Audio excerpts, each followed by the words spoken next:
আসসালামু আলাইকুম আরহামাতুল্লাহ। সুপ্রিয় ইসলামী আলোর দর্শক মণ্ডলী, আশা করি আল্লাহর অশেষ রহমতে আপনারা সবাই ভালো আছেন। আজ আমরা এই ভিডিওতে আলোচনা করব হযরত আদম আলাইহিসসালাম আসার পূর্বে পৃথিবীতে কারা ছিল, কতদিনে আল্লাহ পৃথিবী সৃষ্টি করেছিল। তো চলুন শুরু করা যাক। কিন্তু তার আগে আপনারা যদি আমাদের চ্যানেলে নতুন হয়ে থাকেন তাহলে অবশ্যই চ্যানেলটি সাবস্ক্রাইব করে বেল আইকনটি বাজিয়ে দিবেন যেন নতুন ভিডিও ছাড়ার সাথে সাথে আপনাদের কাছে পৌঁছে যায়। এবার মূল কথায় ফিরে যাওয়া যাক।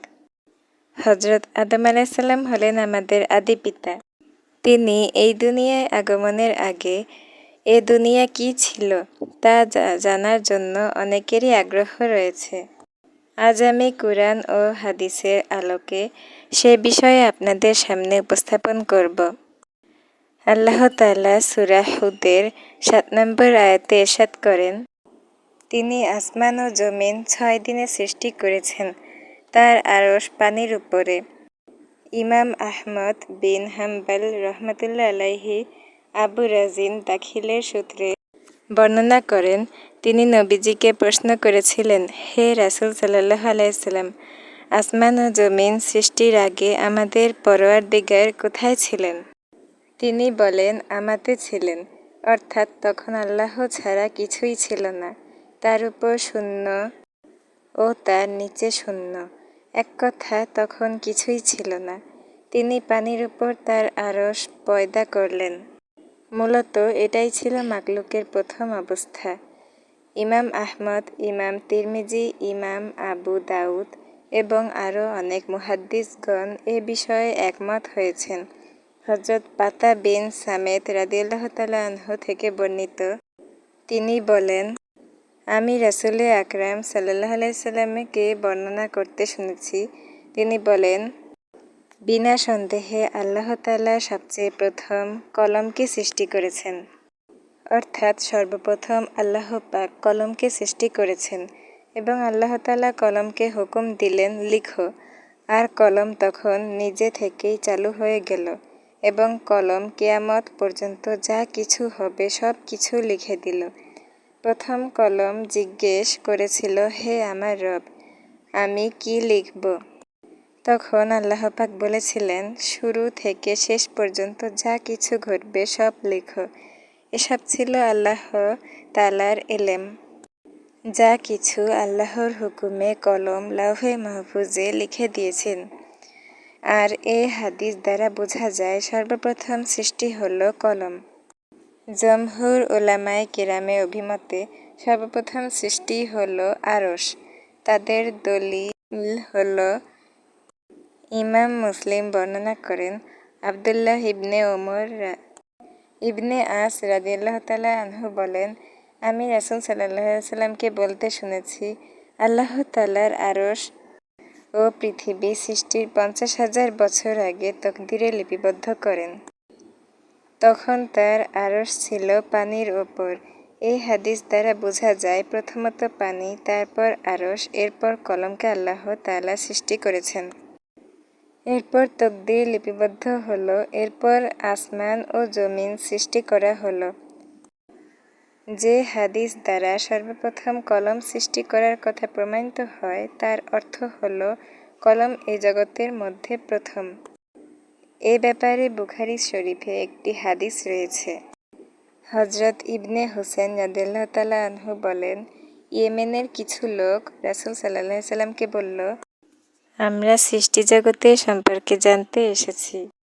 তখন রাসূল সাল্লাল্লাহু আলাইহি ওয়াসাল্লাম ইরশাদ করেন, সর্বপ্রথম আল্লাহ ছিলেন, তার আগে কিছুই ছিল না এবং তার আরশ ছিল পানির ওপর। এরপর লাউহে মাহফুজে সবকিছু লিখে দিলেন। এরপর আকাশমণ্ডলী ও পৃথিবী সৃষ্টি করেন। ইবনে জারের বিন ইসরাত থেকে বর্ণনা করেন, তিনি বলেন, আল্লাহ তাআলা সর্বপ্রথম সৃষ্টি করেছেন তা হলো আলো অন্ধকার। কেউ কেউ বলেন, আল্লাহ তাআলা কুরসিকে সৃষ্টি করেছেন। কুরসির পর মহা শূন্য ও আধার, এরপর পানি।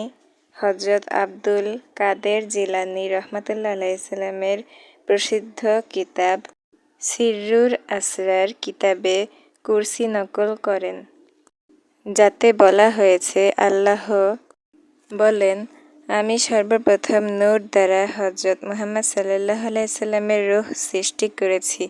মিশকাত কিতাবে মোল্লা আলী কারি একটি হাদিসে উল্লেখ করেছেন, বিশুদ্ধ বর্ণনা অনুসারে যে 6 দিনে জগৎ সৃষ্টি করা হয়েছে তার থেকে রবিবার থেকে শুরু করা হয় শুক্রবার পর্যন্ত। শনিবার জগৎ সৃষ্টির কাজ করা হয়নি। এই 6 দিনের কার্যাবলী নিয়ে বিস্তারিত আলোচনা সূরা হামিম সিজদার 9 থেকে 10 নম্বর আয়াতে রয়েছে। রবি ও সোমবার এই 2 দিনে পৃথিবী সৃষ্টি করা হয়েছে। মঙ্গল ও বুধবার ভূমণ্ডলের সাজ-সরঞ্জাম, পাহাড়, নদী, বৃক্ষ, যাবতীয় উপাদানগুলো সৃষ্টি জীবের পানাহারের বস্তু হিসেবে সৃষ্টি করা হয়েছে। বৃহস্পতিবার ও শুক্রবার 7 আকাশ সৃষ্টি করা হয়েছে। এক রেওয়াতে আছে আল্লাহ তাআলা শনিবারে মাটি সৃষ্টি করেন, রবিবার জমিন ও পাহাড়, সোমবার গাছপালা, মঙ্গলবার বিপদ-আপদ বালা মুসিবত সৃষ্টি করেন, বুধবার নূর, বৃহস্পতিবার জমিনের জীবজন্তুদের ছেড়ে দিলেন আর শুক্রবার আসর থেকে মাগরিবের আগে হযরত আদম আলাইহিস সালামকে সৃষ্টি করেছেন। এর থেকে বোঝা যায় সৃষ্টির মধ্যে শেষ সৃষ্টি হলো হযরত আদম আলাইহিস সালাম। মানবজাতির সৃষ্টির আগে ফেরেশতারা ও জিন সৃষ্টি হয়েছিল। আল্লাহ তাআলার সৃষ্টির মধ্যে প্রথম নম্বর হলো ফেরেশতা, দ্বিতীয় হলো জিন ও তৃতীয় বা শেষটি হলো মানুষজাতি। এ ব্যাপারে সূরা হিজরের 26 ও 27 নম্বর আয়াতে বলা হয়েছে, আমি মানুষকে পচা কাদা থেকে তৈরি বিশুদ্ধ ঠনঠনে মাটি দ্বারা সৃষ্টি করেছি এবং জিনকে সৃষ্টি করেছি লৌহ এর আগুন দ্বারা। মূলত আদম আলাইহিস সালামের 2000 বছর আগে আল্লাহ জিন জাতিকে সৃষ্টি করেছেন। তারা এ দুনিয়ায় বসবাস করত, কিন্তু বিভিন্ন ফিতনা ফাসাদের ফলে তাদের প্রতি আল্লাহর এক ফেরেশতাদের বিশাল বাহিনী প্রেরণ করেন। ফেরেশতারা তখন জিনদের জবরদস্ত মারপিট করেন আর এতে জিন জাতি বনজঙ্গলে ও সমুদ্রে আশ্রয় করে। পৃথিবী ও জমিনের সকল জনপদ থেকে তাদের বের করে দেওয়া হয় আর এ ঘটনা হযরত আদম আলাইহিস সালামের আগে সংঘটিত হয়। হযরত আদম আলাইহিস সালাম সৃষ্টির আগে সংঘটিত বর্ণনা এই পর্যন্ত পাওয়া যায়। তো প্রিয় দর্শক, এর পরের ভিডিওটি খুব ইন্টারেস্টিং হতে চলেছে, তাই আমাদের চ্যানেলটি সাবস্ক্রাইব করে রাখুন যেন সবার আগে আপনাদের কাছে ইসলামের ইন্টারেস্টিং ভিডিওগুলো আপনাদের কাছে সবার আগে নোটিফিকেশন চলে যায়। তো ভিডিওটি ভালো লাগলে লাইক করবেন, কমেন্ট করবেন আর বেশি বেশি শেয়ারের মাধ্যমে সকল মুসলিম ভাই বোনদের জানার সুযোগ করে দেবেন। ধন্যবাদ। আসসালামু আলাইকুম ওয়া রাহমাতুল্লাহ।